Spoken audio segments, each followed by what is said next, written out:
Everyone. Good morning and welcome to today's SAVAT presentation, which will be on the neurobiology of trauma and trauma-informed response.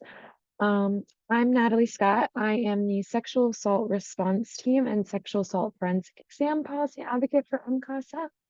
And I'll let Grace introduce herself as well. Hi everyone, my name is Grace Rupp. I am MCASA's Sexual Assault Response Team and Prison Rape Elimination Act Policy Specialist. I'm happy to be here with you all today and talk about the neurobiology of trauma.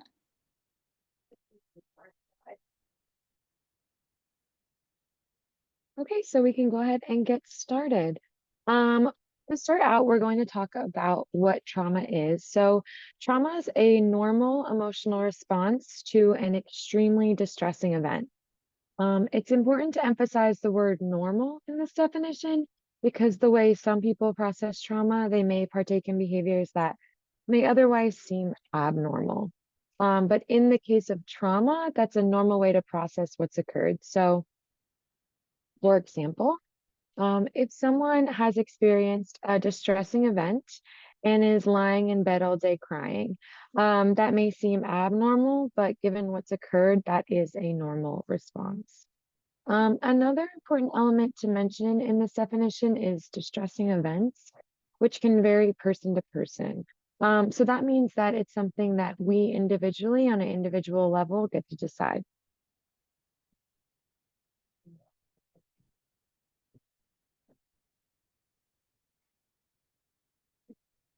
So now we're going to start off with a question for you all. So what are some events that can lead to trauma?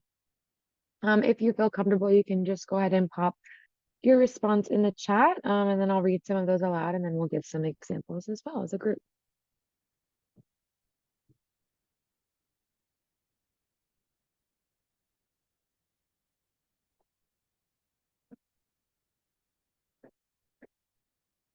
I'm seeing death. Yes, death and abuse are both good examples of things. Any type of abuse, divorce, that's a good one to highlight as well.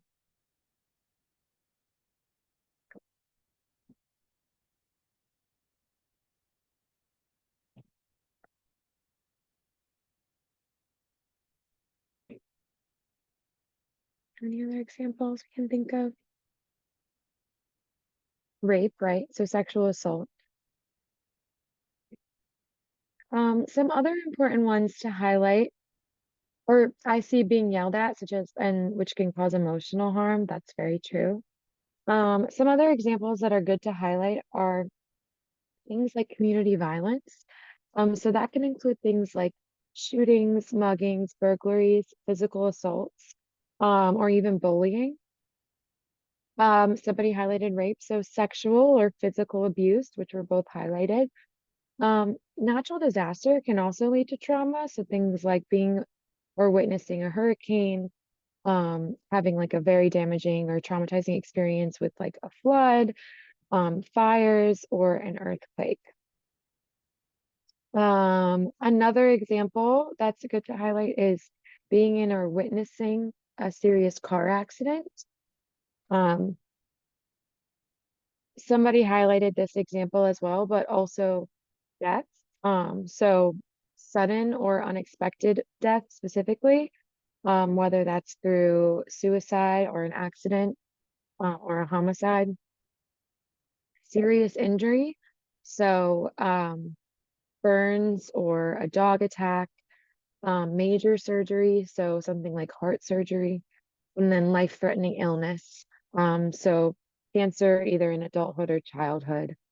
And then domestic or family violence or dating violence, which I think we highlighted as well.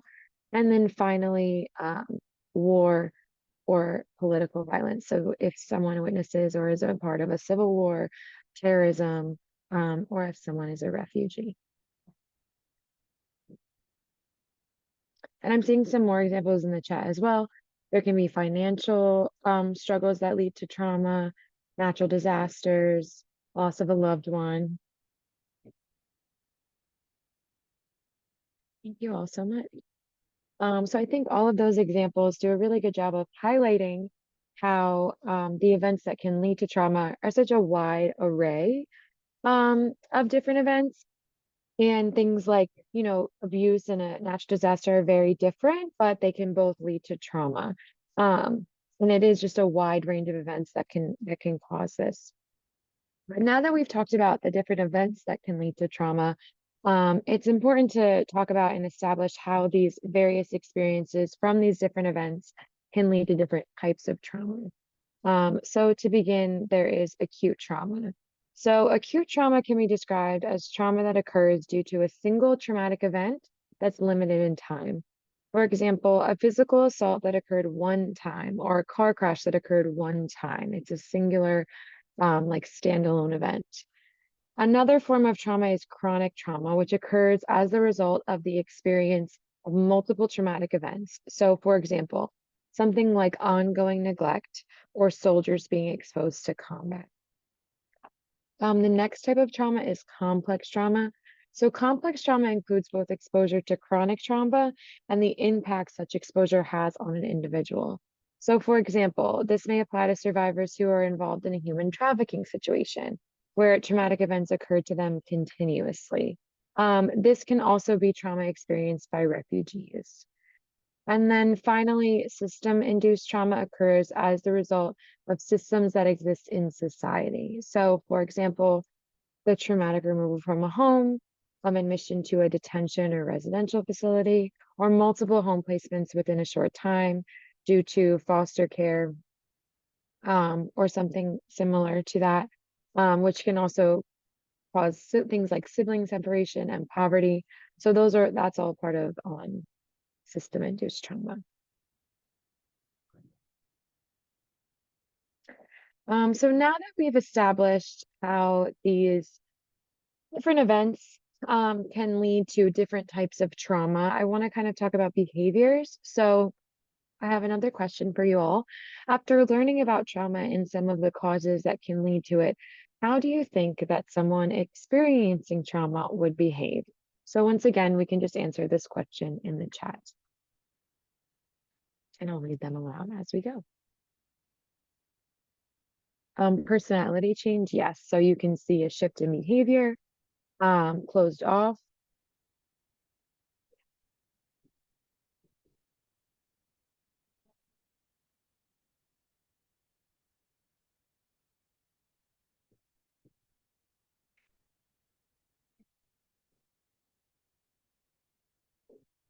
Any other ideas? Avoidance, scared,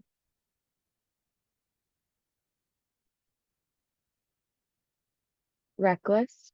Yeah, these are all withdrawn. These are all really good, angry, they might administer behaviors of self-harm. Yeah, these are all good examples. Distant.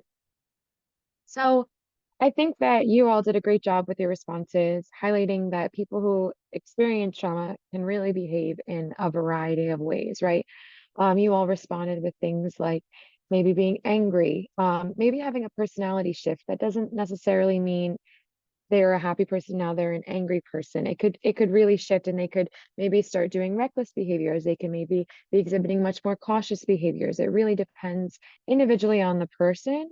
Um, so once again, just to highlight some more examples, um, there's a lot of different ways that someone experiencing trauma can behave. So someone may be crying and hyperventilating.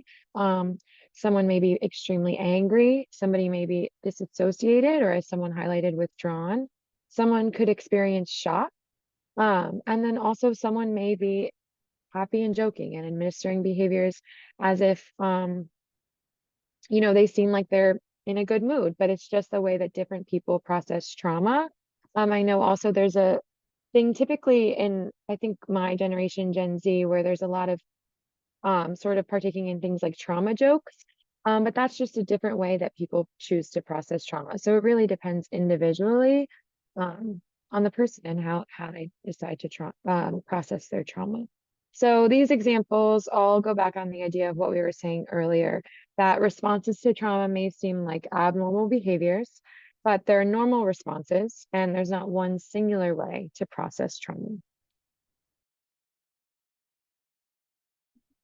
Thank you all for sharing some of those symptoms with us. But we're going to discuss specifically the definition of trauma, like Natalie mentioned before, but some of the symptoms that someone who's experienced trauma might demonstrate. It's important to note that I'm going to be referencing the DSM-5 TR's definition and criteria for a diagnosis of PTSD. It's important, to keep in mind that the DSM is a diagnostic and evaluative tool. It's also not the only tool. So somebody's experience or trauma symptoms might not fit perfectly in this definitions box, but they could still, and often are, still experiencing trauma and those symptoms. Again, we want to remember that not all survivors of sexual assault or trauma more generally will necessarily meet the criteria for a diagnosis of PTSD.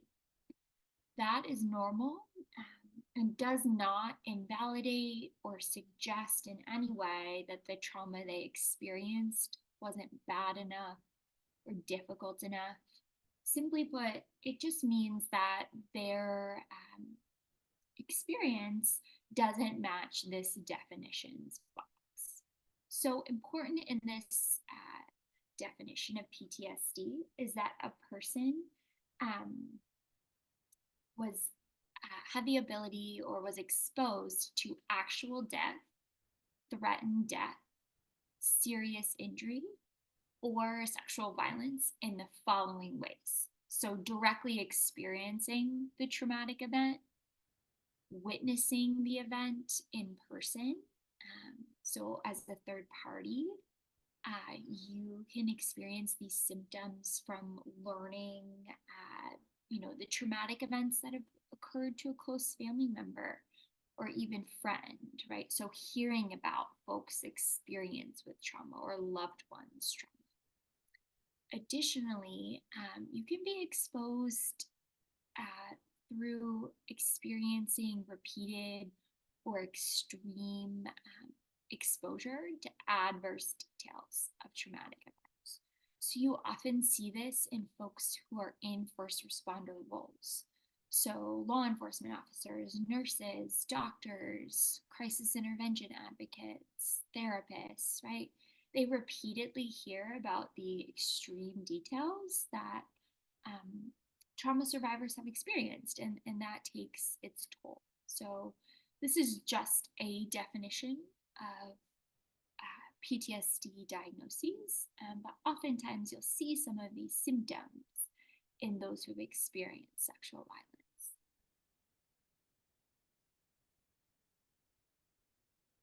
So within that, here are the trauma symptoms that the DSM sort of defines for us. Again, these are just some of the symptoms, not necessarily all of the symptoms you might see when working with survivors.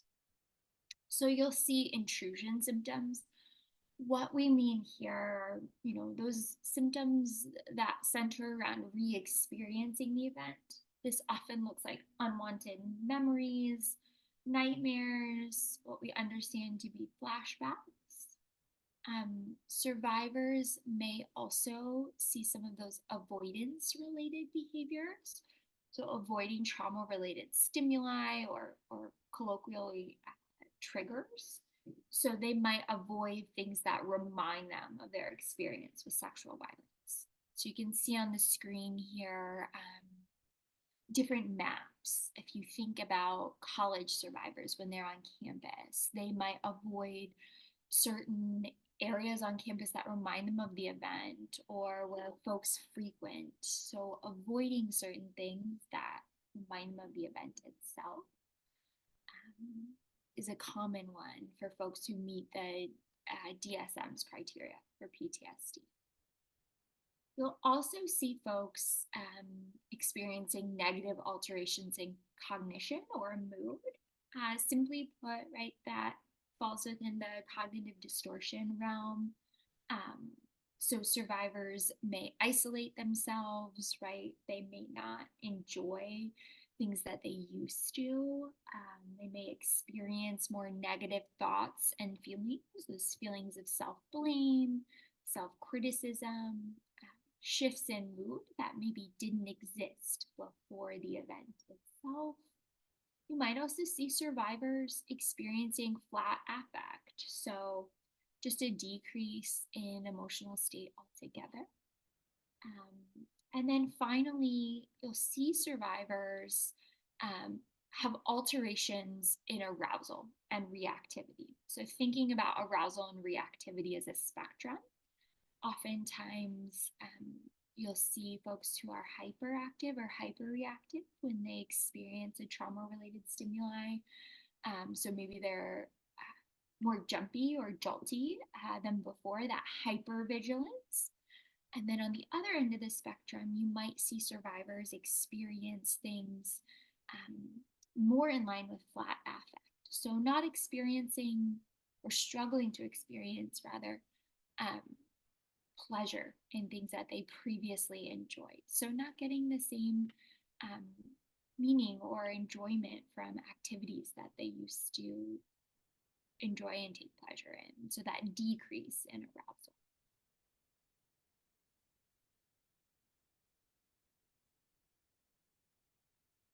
So now we're going to talk a little bit about statistics surrounding PTSD. When we look at the data, 7.8% of the United States population will experience PTSD.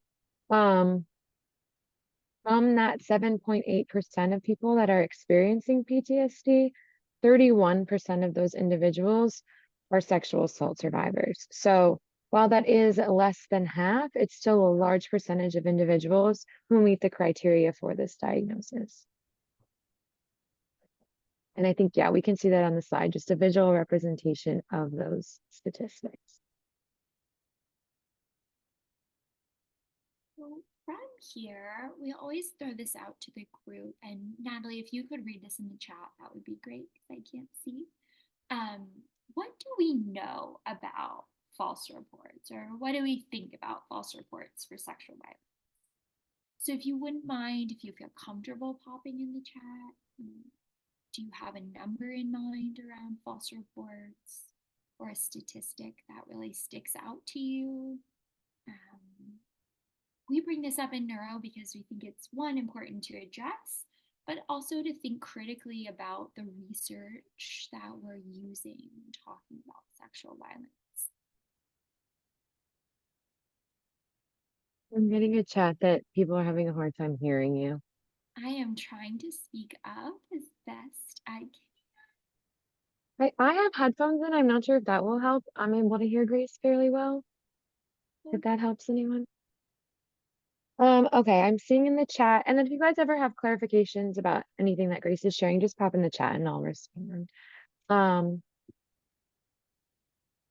However, we'll read some responses for now. So the first one that I'm seeing is, I think that false reports should be punished as harshly as the offenders get.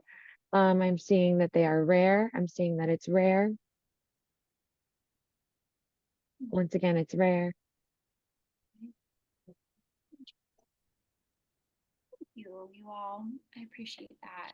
So, if we look at current accepted evidence based research, that research indicates that the rate of false reports for sexual assault is somewhere between 3 and 8%. For your reference and context, that number is not any different than the rates of false reporting for other crimes. When someone is sexually assaulted, they may behave in ways that people find difficult to understand. And because of that, these behaviors often lead to survivors being disbelieved about their assault. But what we know is that these behaviors are, in fact, very common and very normal neurobiological responses to trauma. So, where does this idea or this number around false reporting come from? sometimes when we ask this question to the group, folks will share that the rate is something in the 40s or even 50s. But for your reference, in 1996, a man called Eugene Koenen published a study arguing that 41% of rape accusations in a given police agency were false. Within the study, survivors were told that they would have to take a polygraph exam, and if their account were to be proven false, they would be charged with a false report. But within this study, it's really important to think critically about the research methodology and evidence-based practice. So this study did not have ethical approval. It was not peer-reviewed. And then it only reviewed files and accounts from a single unnamed police agency without any independent oversight. So, when we think about research methodology, we know that the practices within the study, right, were not ethical. But outside of that, there was no peer review for this study. So currently, if you look at DOJ statistics or even other studies that have come out, all of them put the rate of false reporting in line with other crimes.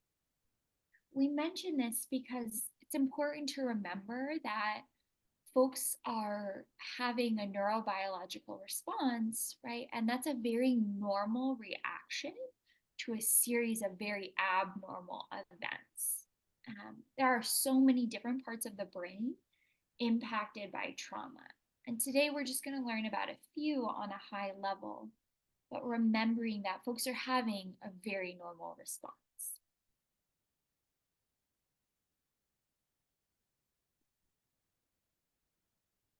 So as Grace shared, it's important to explain that many people may think someone's not being honest about their assault because their behaviors may not align with what someone deems a normal response is.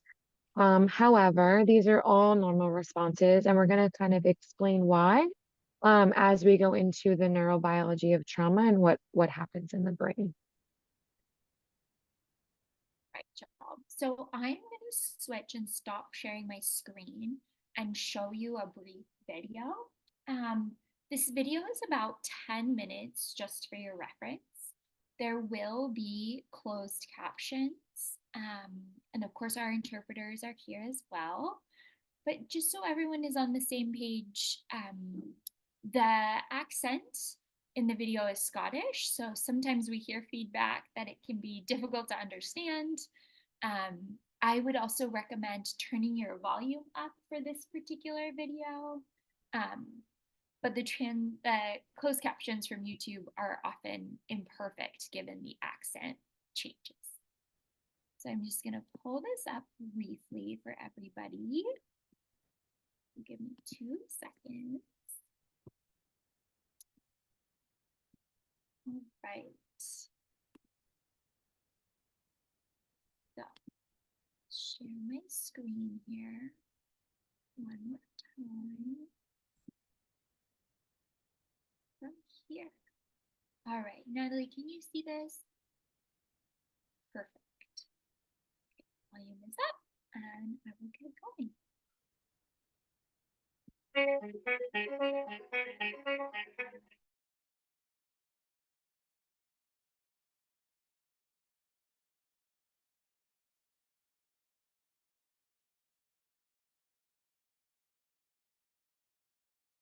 We can't hear the video. Oh no, let's see. Did you share sound? Did you share sound when you shared your screen? know exactly what I did wrong, everybody. All right, let's share. I have to share with. It is share screen, but I am sharing optimized for video clip. There we go. Sorry, everybody. Okay. Now let's try.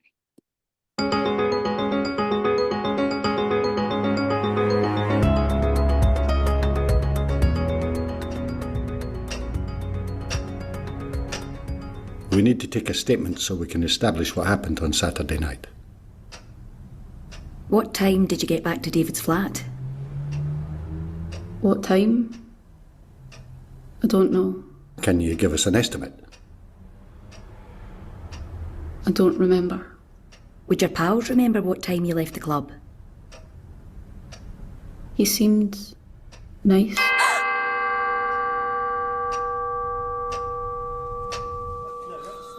She didn't remember much, did she?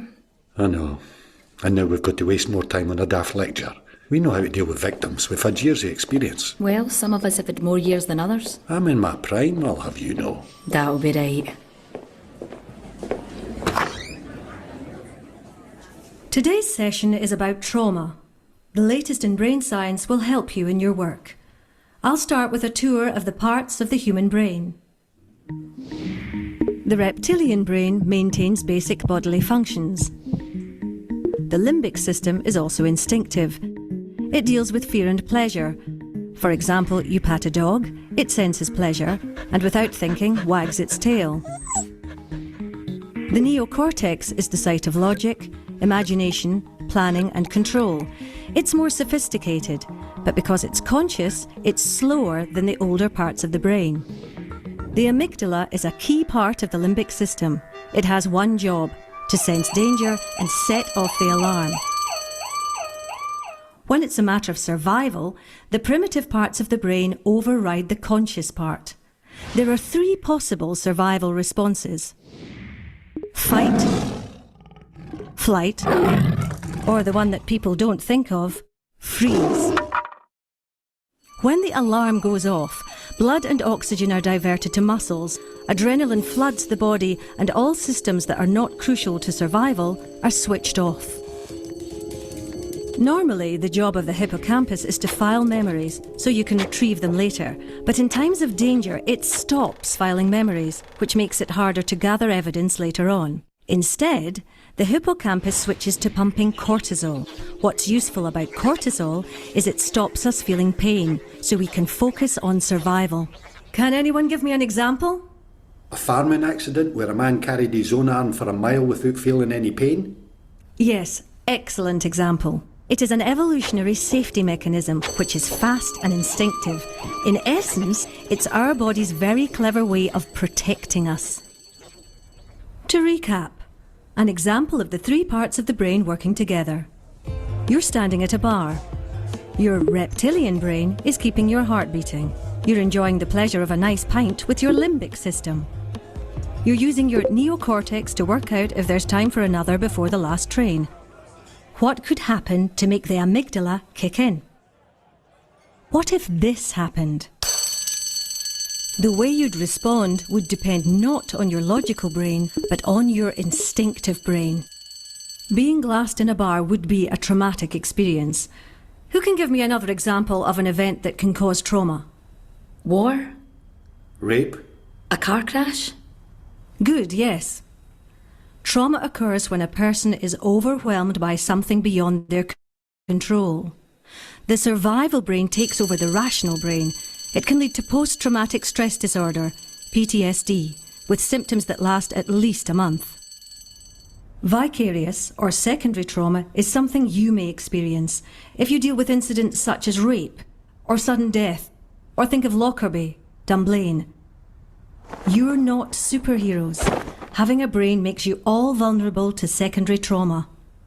It's important to understand that when trauma occurs again and again, it can become complex PTSD, such as in domestic abuse or child sexual abuse.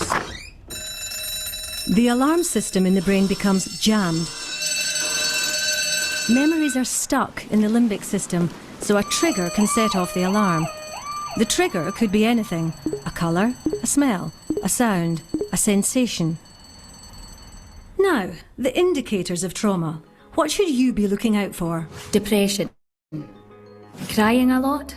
Yes, that's one response. And at the other end of the spectrum, total numbness. Nightmares? Flashbacks?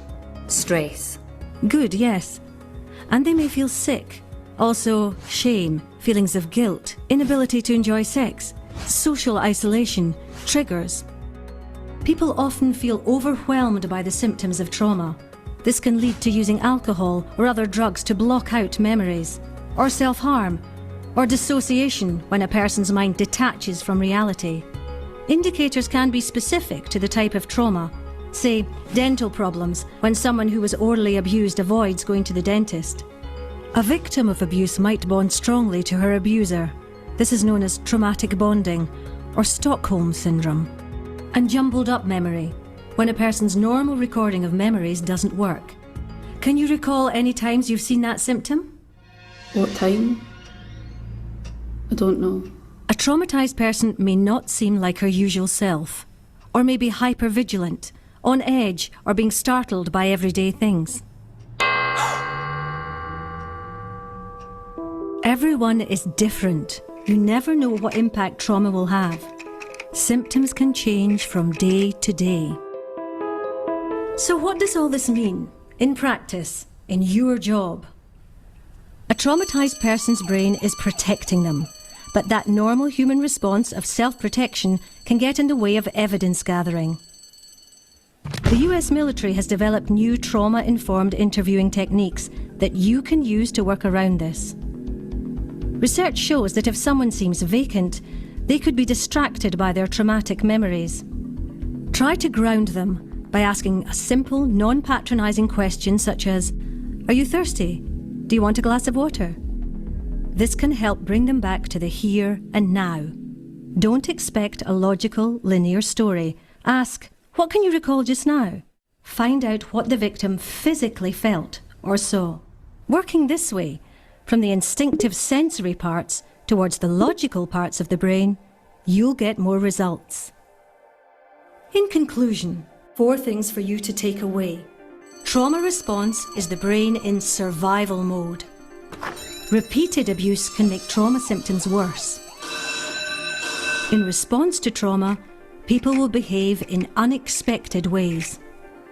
Remember, trauma is a normal human response to abnormal events.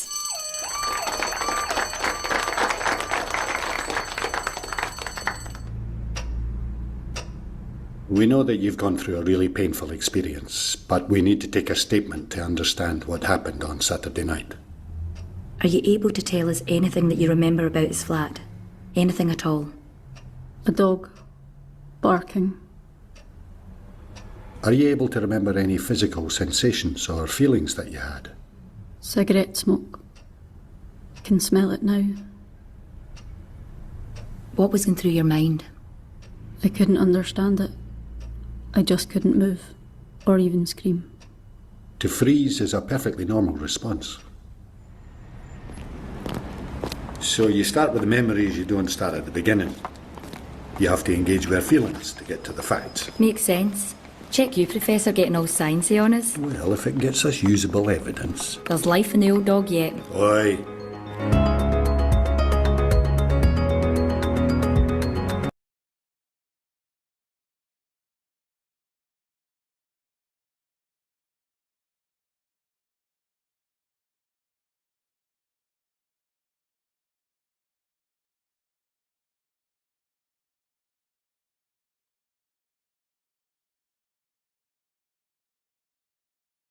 So I think that that video does a really good job of talking about different ways that a trauma-informed response is super important and then also super beneficial to investigations. And then before we move on to our next topic, I just want to briefly mention a technique that was mentioned in that video, which is called forensic experiential trauma-informed interviewing, also known as FETI for short. So that was created by a former special agent whose name is Russell Strand. And the purpose of this is to collect as much forensic evidence as possible. It uses steps that focus on tools that help survivors recall information and implement those into their interviewing style, excuse me. So to kind of better understand this, we can break it down into steps. So the first step is to express genuine empathy or expressing sorrow for what's happened to them. This helps build rapport. We can kind of see that in the video we just watched. The way the survivor is expressing how she just couldn't move and she wasn't sure what was happening. Um, and we hear the detective validate that experience and say that to freeze is a perfectly normal response. What's helping to establish rapport and establish the space is a safe space. The next step is to use the approach of using sentences similar to help me understand what you're able to remember from the experience. So we can see that in the video as well. Are you able to recall any physical sensations from the experience? And then she's able to remember experiencing secondhand smoke and the smell. So kind of focusing on what they're able to recall as they're able to recall it, making it not about chronological order. So we start from what they remember, not from the beginning. As we hear the detectives say as well in that video. And then finally, step 3 is listening to what the survivor is sharing and also making sure that you acknowledge the difficulty of the situation. It's once again, just to highlight, it's important to focus on what can be remembered. So again, for example, instead of a specific narrative, does a survivor remember any specific sounds, colors, or sensations? We can see in the video when they ask for that, she's able to recall that she heard a dog barking.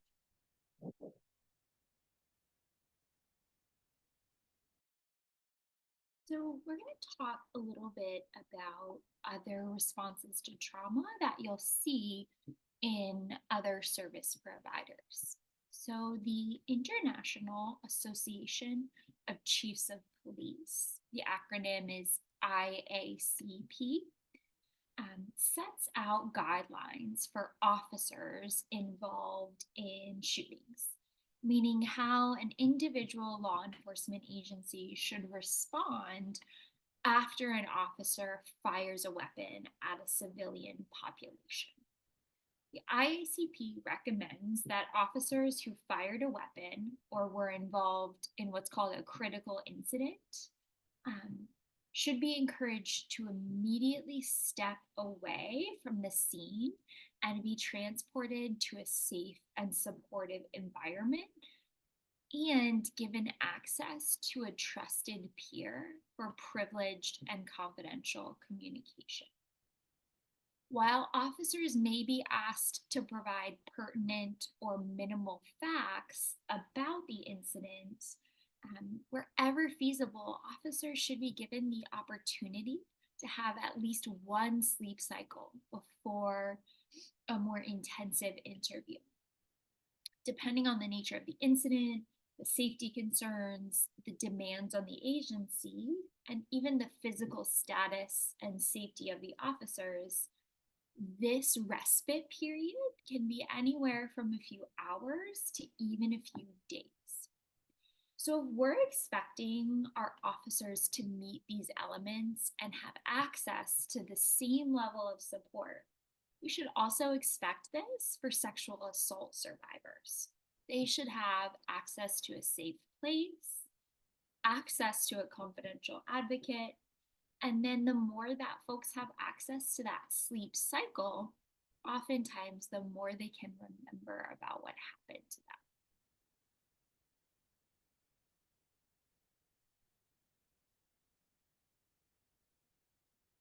So now that we have learned about this background information, we're now going to talk about the actual brain and that neurobiology of the brain and what happens in trauma.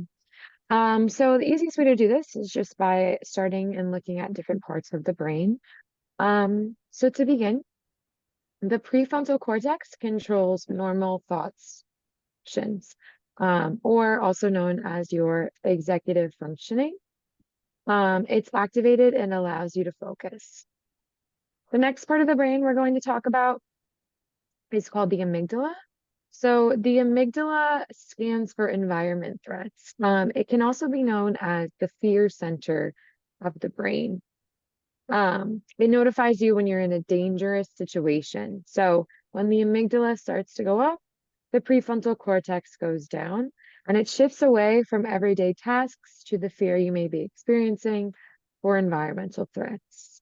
A good example of this is, let's say you're sitting on a bench reading a book and you're focused on the pages in front of you.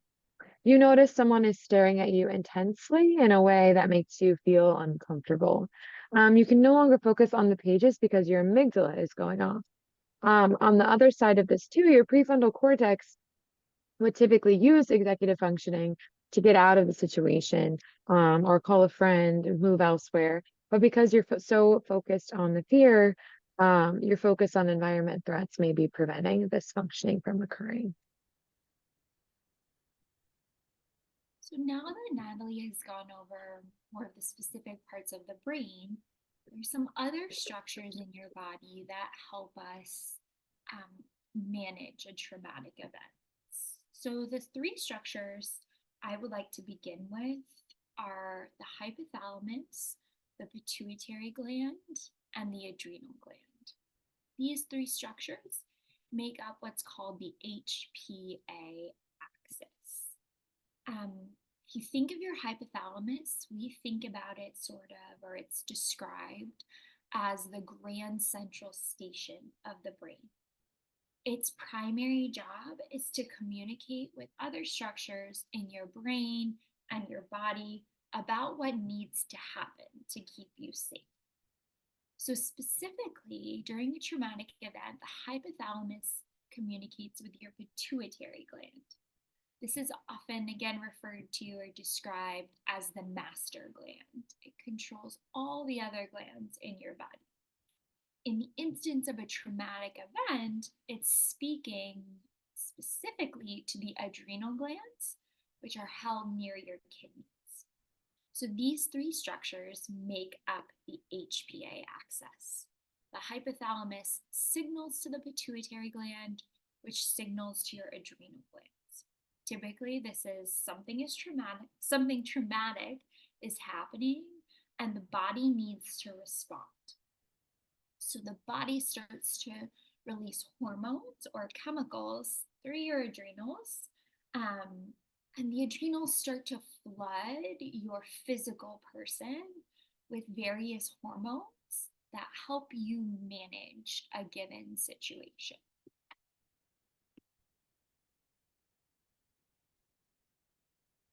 So what are those hormones? What's your adrenal gland sending out throughout your body at the time of trauma? The first one is catecholamine. This is what most folks know as adrenaline. These hormones are typically what's running through your body with a fight response. So if your body was going to fight back to a traumatic event, catecholamines are often very helpful as well during the flee response.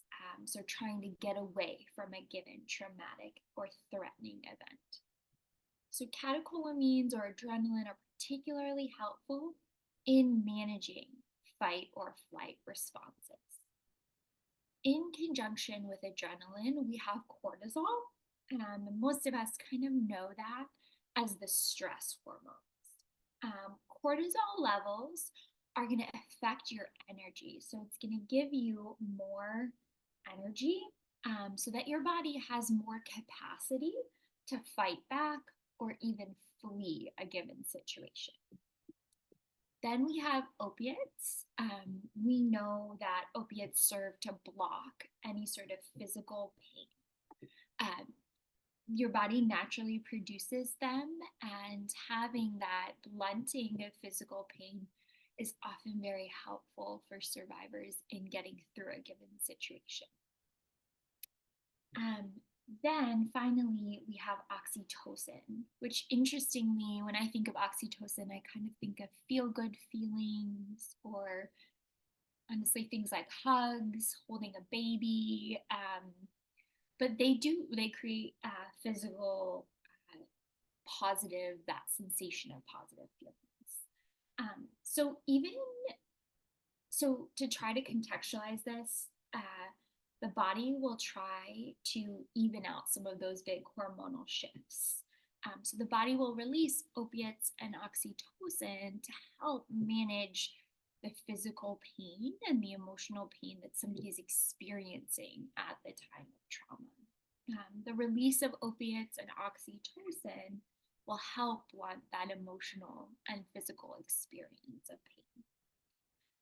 Unfortunately, we know that this is often a cyclical effect for folks. So when your amygdala starts to fire and come online, your prefrontal cortex has diminished capacity.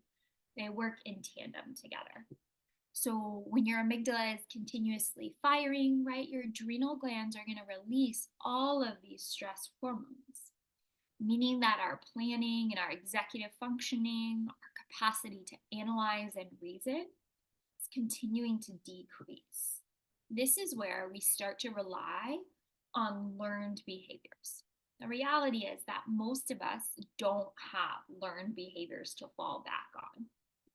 Everyone then typically falls into that neurobiological response to trauma.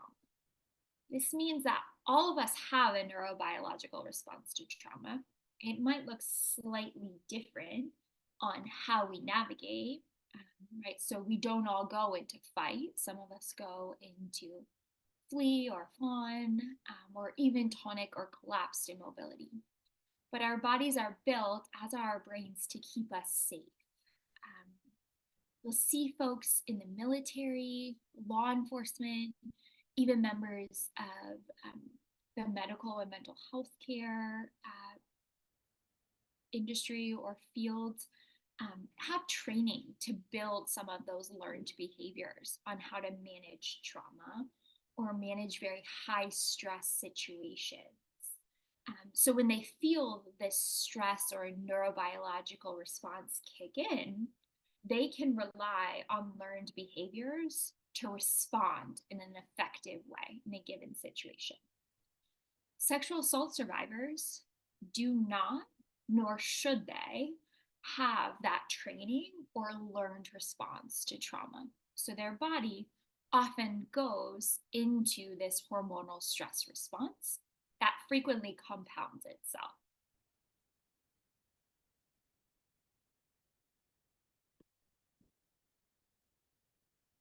So now that we've discussed fear and our bodily reactions to fear and what happens when we're experiencing fear in the brain, it's important to now go into memory. So the part of the brain that's responsible for memory is the hippocampus. The hippocampus works to encode and store memories, but it's disrupted when fear kicks in.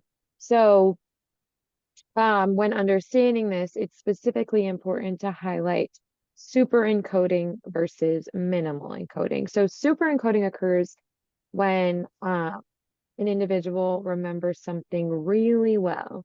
And then this can happen during trauma. So for example, someone might be able to remember a picture on a wall in a room where a traumatic event happened. But if someone were to ask something like, what time were you in that room? They might not be able to recall. That's because the brain super encodes signs of danger. So the next time that individual sees the person on the wall, or I'm sorry, sees that picture on the wall, they may feel as though they're in danger. And then minimal encoding occurs with those things we might not remember. So what time it was. And then I also just want to highlight that alcohol can worsen encoding and affects memory, but it does not stop encoding altogether.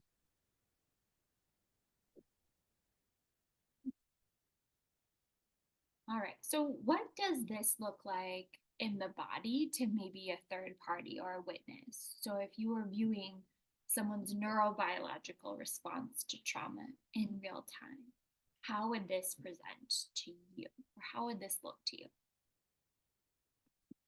One important framework or starting point to understand the body during trauma and the behavior is what's called the defense cascade. These are the motions, so to speak, that your body goes through when it encounters a threat. It's important here to understand this Venn diagram as a spectrum and a continuum. So this is a continuum of innate, hardwired, evolutionary responses to trauma. It's an autonomic or automatic bodily response to threat. The Venn diagram sort of breaks down how one might move through the defense cascade. It's helpful often to remember that the defense cascade is not one and done. So if you were to view me undergoing a traumatic event, I'm not necessarily going to stay at mobilization or fight or flight. I might go into fight or flight and then transition to collapsed immobility. And then when my body comes more online, I might move back into social engagement, that fawn response. Everybody's response to trauma is different, but this can be a helpful way to sort of orient yourself into what it might look like for folks.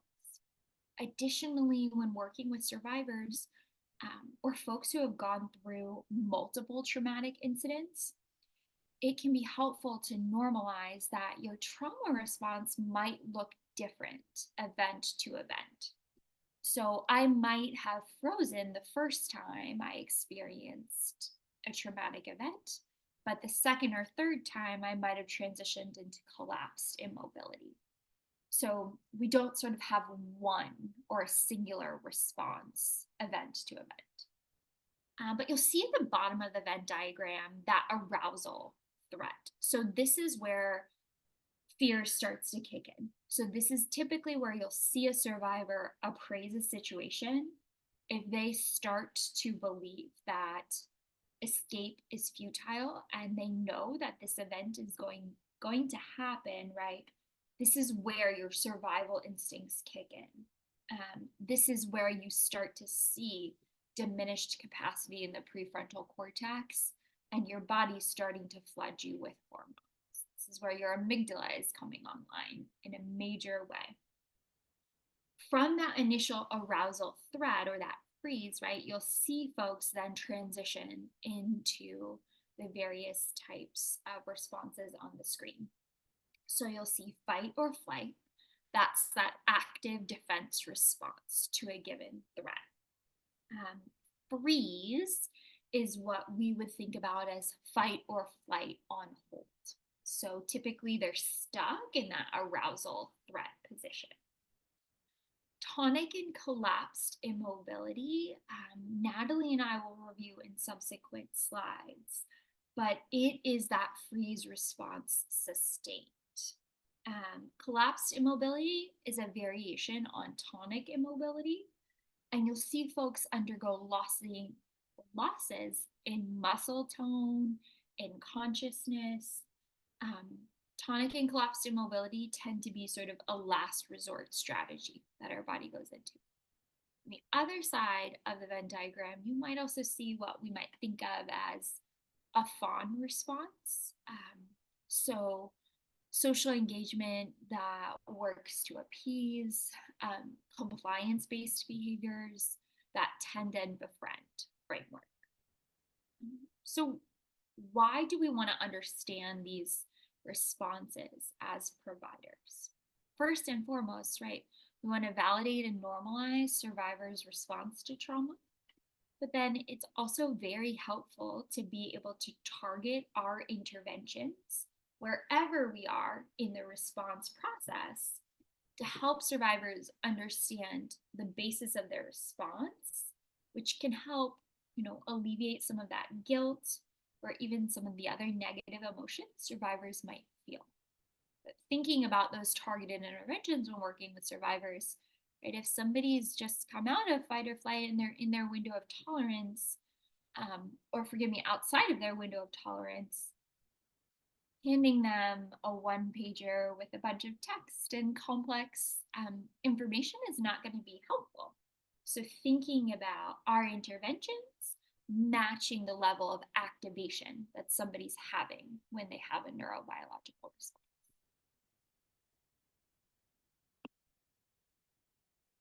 So now that we've talked about that defense cascade, we're going to go into each part of it a little bit more in depth than we already have. So that first element of the defense cascade is called orientation. It can also be referred to as social engagement, to tend or befriend a perpetrator. So in order to explore this element of the defense cascade, we will be explaining a method that someone may explore while part of this defense cascade, which is called self-protection habits. This could include someone saying what they view as non-confrontational responses to unwanted sexual behavior. So that could be things like we see on the screen here. The first one is my partner won't be mad. I don't have any condoms. My friends are looking for me, or I have an early day tomorrow. Um, this is a way to kind of remove oneself, or someone may try to attempt to remove oneself from a situation in a way where they're trying to once again experience that social engagement and tend and befriend the potential perpetrator. Now that we've sort of gone over those protection habits and the fawn response, let's review fight, flight, and freeze. Before we get started, thinking about these responses as evolutionary responses. So we evolved as prey. When the amygdala detects fear, our brain will start to halt all the other processes that go on in our body.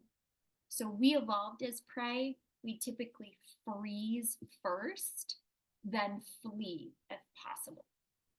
We've all heard of fight or flight and probably wondered, like, what would I do in this situation? But what we don't often realize is that before we fight or flee, we freeze. So this is that arousal threat that I talked about earlier. You'll see in the animal kingdom, other senses that typically are not as acute come online. So your eyes will start to widen, your pupils will dilate, your sense of hearing becomes more acute. Senses of touch become more present or more urgent, maybe, to you than usual. You're more aware of it. So this is our body's way of preparing to either fight or flee. But neither is necessarily going to take place.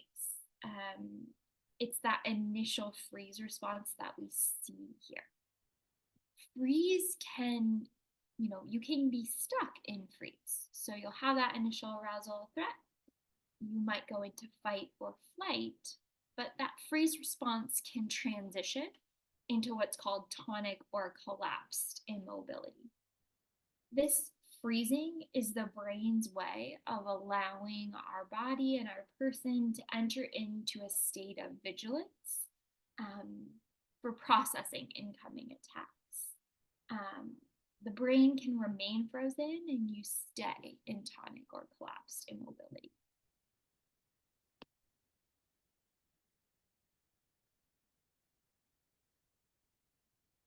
So now we're going to kind of go into the differences between tonic and collapsed immobility at a bit of a greater depth. So the first we'll talk about is tonic immobility.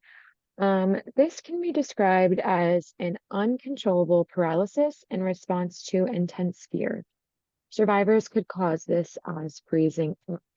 Up to 70% of survivors experience tonic immobility during a sexual assault. So it's very, very common. And then I also want to highlight that onset and return to homeostasis is quick.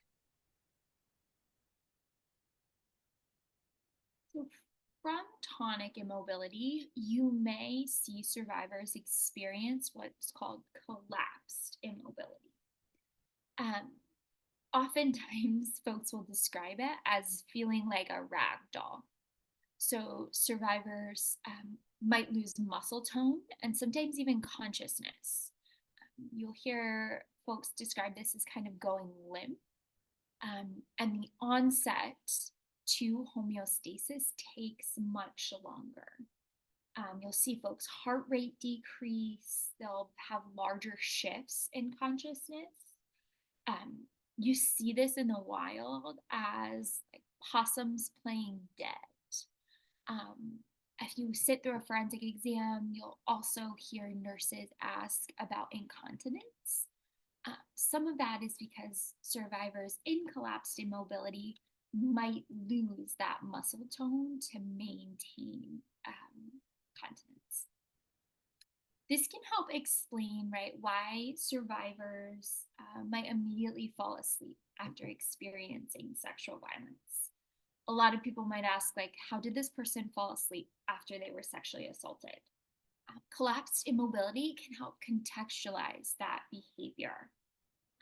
Collapsed immobility disrupts the brain stem signals that ordinarily help you maintain muscle tone. So you're kind of left immobile and collapsed. So your brain's in hypoxia, and that affects your level of consciousness. Now, that might present to someone as sleeping, but we know that survivors are having a different functional experience in their body.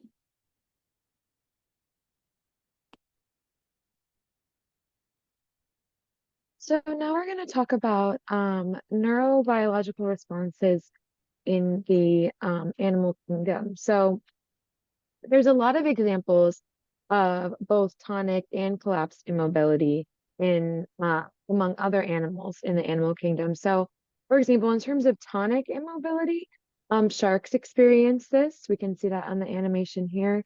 Chickens experience this, and goats experience this as well. On the other side of that, with collapsed immobility, that occurs in snakes, possums, and impalas. So, as already mentioned too, humans engage in both tonic and collapsed immobility. And it's important to talk about these examples of these responses in real life and among other species, because survivors may engage in self-blaming behaviors like, I don't understand why I just froze, or I don't understand why I didn't yell for help.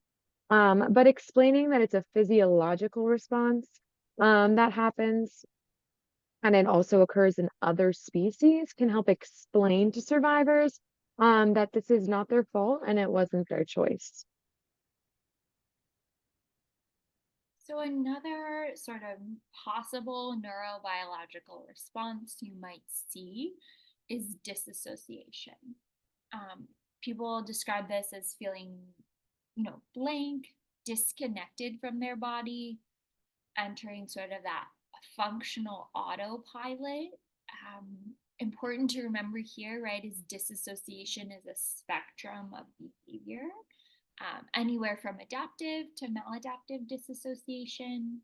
But really, folks are entering autopilot mode.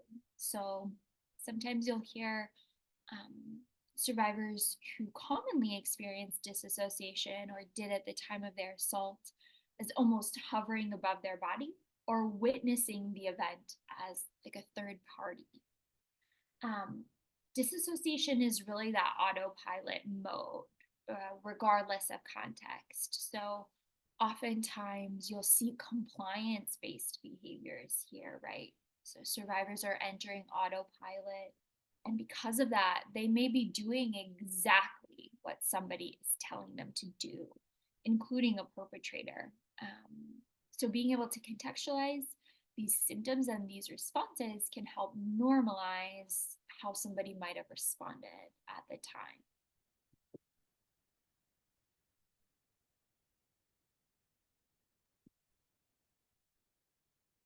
time. So this next video is a video of a cat and mouse, and it's a good example of the defense cascade in action. You'll see the mouse go through different methods of defense. And it's also just important to mention, for the sake of everyone's nerves, no animals get harmed in this video. I know that it's a little bit nerve-wracking to watch the interaction between the two, but it just serves as a good example of watching that. I do also want to highlight that it has like some fairly, for lack of a better word, annoying music in the background. So we will probably mute the video, and you can just kind of watch the mouse move through those notions. I'll give Grace a moment to pull that up and play it. Um,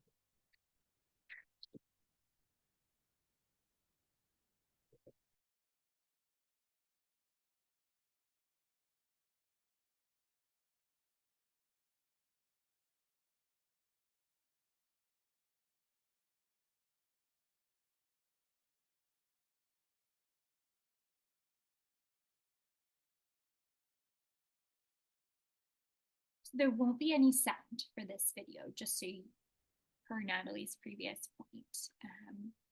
But it is quite, if you would like the link, we can send it to you with sound.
So I think that just serves as a good example. You can see the mouse go in between freezing, and fighting, and that collapsed immobility. So someone can move in between these different defenses, and it serves as a good example. So what are the consequences for survivors? How might this impact their presentation or their interaction with you? So survivors might experience increases in self-blame, doubt, and they may be less likely to report, right? We never know how we'll respond to a traumatic event. And if we don't have this context, right, those why questions or those should questions often make it really challenging to reach out for support. There's an increase and growing amount of research that shows links between tonic immobility, depression, and later PTSD diagnosis. So as providers, being able to contextualize the why of how our body responds can be really empowering and helpful psychoeducation.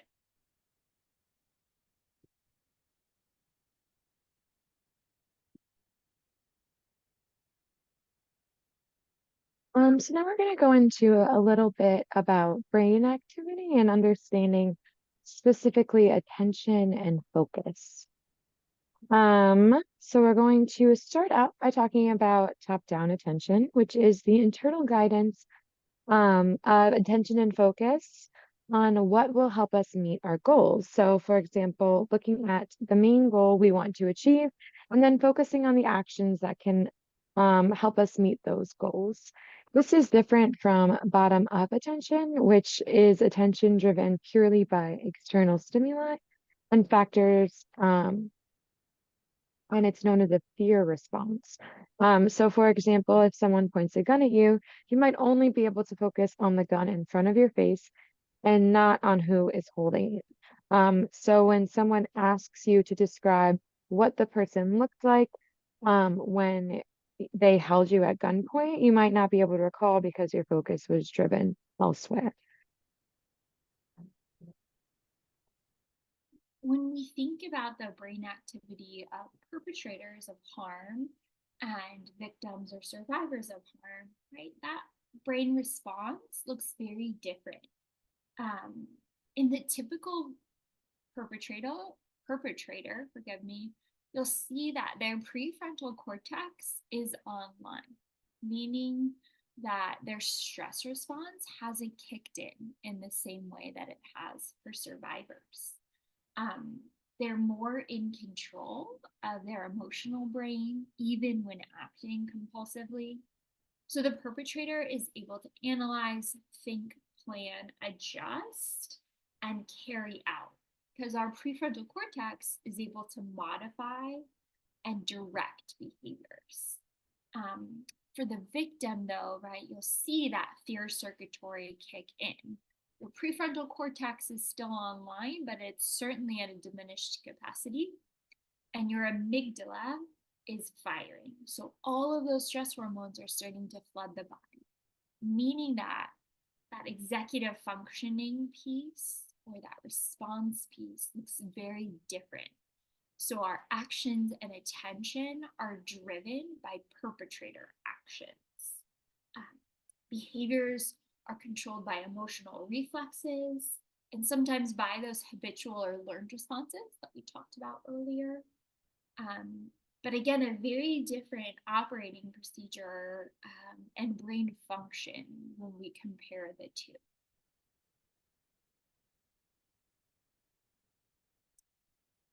So why understand the neurobiology of trauma? Why do we include it in this training series?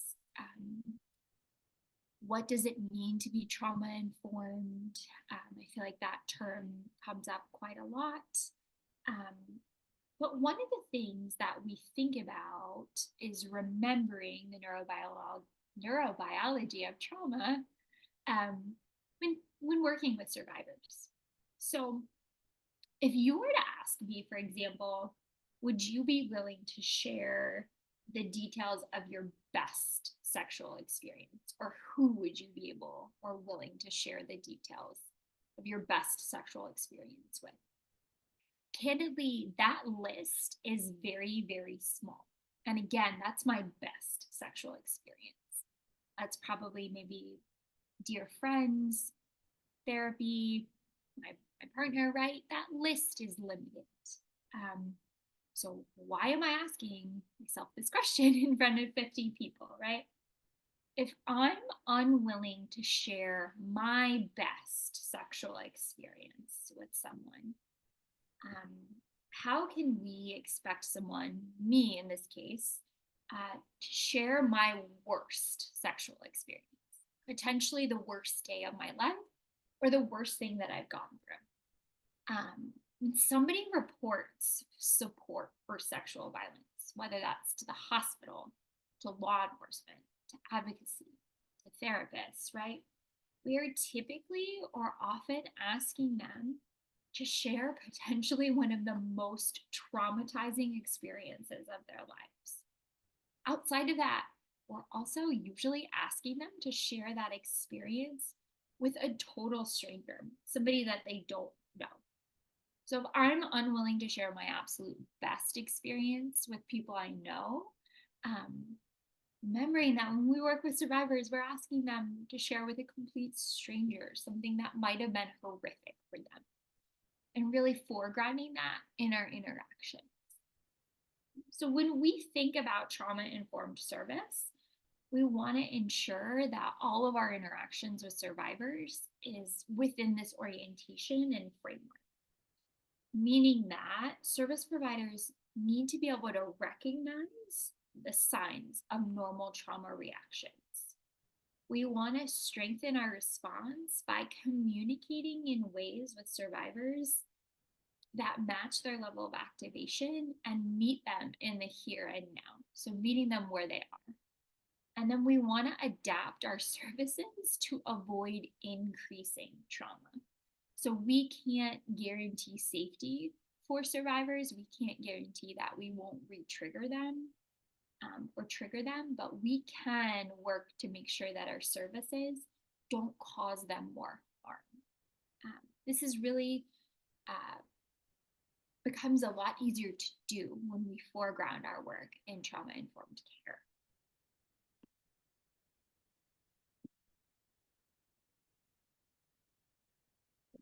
So when talking about trauma-informed service, it's also important to be aware and address secondary victimization. So this is the re-traumatization following a sexual assault due to contact with law enforcement, investigators, service providers, and medical staff. It can be caused by things like victim blaming, mistrust, negative judgments. Um, of course, we would hope that it's never anyone's intent to secondarily victimize somebody or re-traumatize somebody, right? Which is why it's so important to learn about the neurobiology of the brain to avoid making those victim blaming statements or establishing mistrust with the survivor. It can cause, because secondary victimization causes increased trauma, shame, it may make survivors disengage from services. So one study even found that over 90% of victims encountered secondary victimization behavior in encounters with law enforcement. So when we learn about these statistics, it becomes clear that trauma-informed service is crucial in order to prevent this from occurring. So thinking about trauma-informed care, there's just some general do's and don'ts for all service providers, regardless of how we work with survivors. So do understand that there is no such thing as a perfect or typical victim. Remembering that not remembering or being able to recall the details of an assault is perfectly normal. Remembering that chronological order is often very hard for survivors who have gone through trauma. And the flip side of that, right? Some people do remember what happened to them in a very logical manner, or they remember the specifics in a way that's often surprising to us. Everybody's brain works differently. We all recall differently, and really thinking about that in our interactions. And some don'ts. We don't want to question why a survivor didn't act or respond in a certain way or a way that we deem rational, right? Those why questions, such as why didn't they run? Why didn't they fight back? While often or can be well-intended or not asked with the intent to do harm, the impact often does harm. And as service providers, we have to take responsibility for that harm that we cause. So really working on avoiding those victim blaming questions, even if that's not our intent. And then remembering that not all survivors can relay information in a chronological way, and not to have that as the expectation.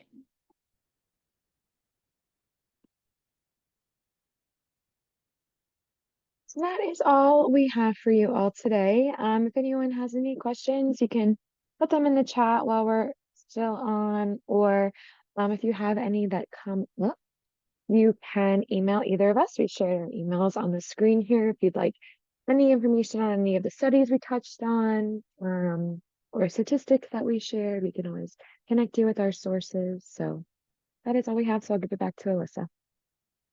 Thank you. So I'd like to direct everyone's attention to the chat. I just posted the anonymous evaluation form. We greatly appreciate all feedback. And as a reminder, if you're seeking a certificate of attendance or certificate for CEU credits, you must complete the evaluation form. Upon submitting the evaluation form, you'll see a box at the top of your webpage containing a link. And if you click on that link, you'll be able to access the CEU request form. If you have any questions, feel free to email me. I'll be sending out a follow-up email later today with a copy of the PowerPoint slides, the evaluation link, and the video recording for today. Thank you again for coming, and we hope to see you tomorrow. Thank you.